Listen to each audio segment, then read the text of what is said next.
Hello friends.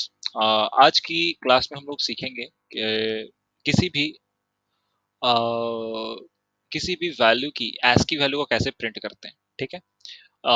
तो ये भी बहुत सिंपल सा एक कोड है। तो चलिए स्टार्ट करते हैं। तो सबसे पहले हम लोग हेडिंग दे देते हैं।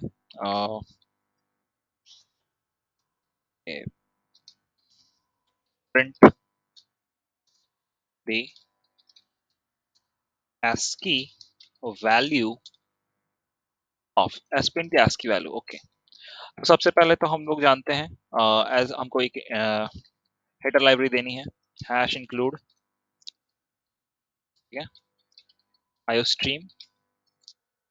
चलो, मैंने एक हेडर लाइब्रेरी दे दी। उसके बाद मैंने क्या किया, उसके बाद हम लोग आते हैं, हम लोग मेन फंक्शन अपना लिखते हैं, दैट इज इंट मेन। हमने इंट मेन लिखा और फिर उसके बाद हम लोगों ने ब्रैकेट दे दिया।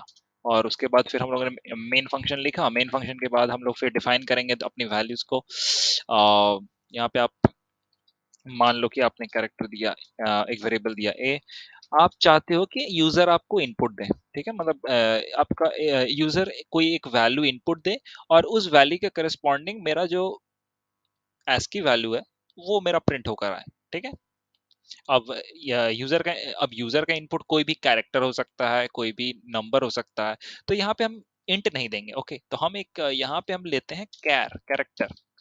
कैरेक्टर, ठीक है। तो कैरेक्टर, जब भी हम लोग कैर यूज करते हैं तो वहां पे आप कैरेक्टर में आप कोई भी एक नंबर भी यूज कर सकते हो, या फिर आप कोई भी एक अल्फाबेट भी यूज कर सकते हो, या फिर कोई आप मतलब कोई सा भी आप कैरेक्टर यूज कर सकते हो। ठीक है, जब आप कैर डेटा टाइप देते हो। तो हमने कैर डेटा टाइप दे दिया। अब मैं यूजर से इनपुट लूंगा, enter the value. Okay, enter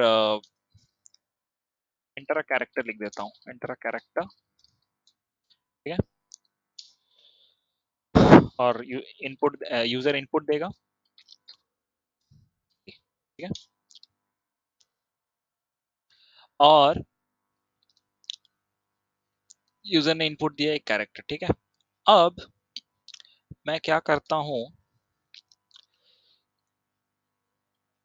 अब इसका जो ASCII वैल्यू होगा ना, जो भी इसका ASCII वैल्यू होगा वो जस्ट इसका इंटीजर वैल्यू होगा। ठीक है, वो जस्ट इसका इंटीजर वैल्यू होगा। तो फॉर एग्जांपल, सी आउट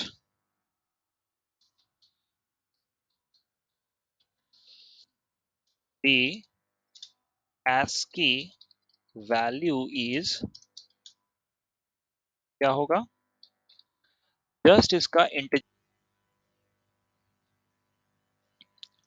यहाँ पे आप एक और वेरिएबल ले लो, इंट बी।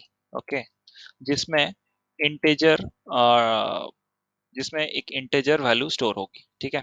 तो अब मैं क्या कर दूंगा, मैं ये इंटीजर में मैं बी में ए की वैल्यू को स्टोर कर दूंगा। ठीक है। और फिर मैं क्या करूंगा, यहाँ पे मैं इनपुट, मैं यहाँ पे दे दूंगा आउटपुट में बी। ओके। तो यहाँ पे देखो क्या हो रहा है, मैंने सबसे पहले कैरेक्टर लिया ए, जो कि मेरा यूजर इनपुट करेगा। ठीक है, तो यूजर ने एक कैरेक्टर इनपुट किया है। ठीक है। फिर मैंने और एक वेरिएबल लिया है जो कि है बी।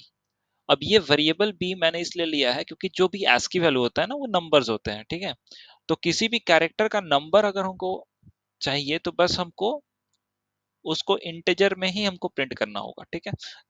जैसे कि मैंने ये ए लिया तो ए की वैल्यू स्टोर हुई, और सिंस बी एक इंटीजर वैल्यू है तो ये इंटीजर वैल्यू को प्रिंट कर देगा।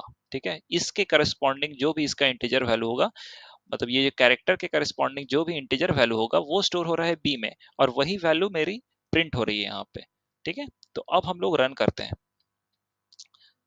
तो देखो यहाँ पे एंटर बोल रहा है एक कैरेक्टर को एंटर करने के लिए, तो मैं कैरेक्टर ले लेता हूँ, से फॉर एग्जांपल वाई।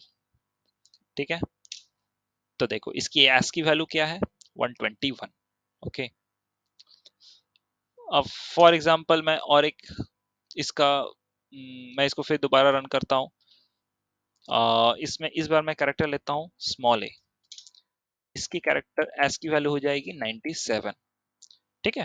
तो इस तरीके से हम लोग अपना एक ASCII वैल्यू का कोड हम लोग लिख सकते हैं। तो अगर आपको ये समझ में आया हो तो बिल्कुल आप इसे शेयर करें और लाइक ज़रूर करें, और अगर नहीं समझ में आया है तो आप ज़रूर कमेंट करें। मैं मैं अगेन इसके ऊपर वीडियो बना दूंगा, या फिर मैं ट्राई करूंगा आपके क्वेश्चंस को आंसर करने का। ठीक है, तो तब तक के लिए keep learning, keep growing. Thank you.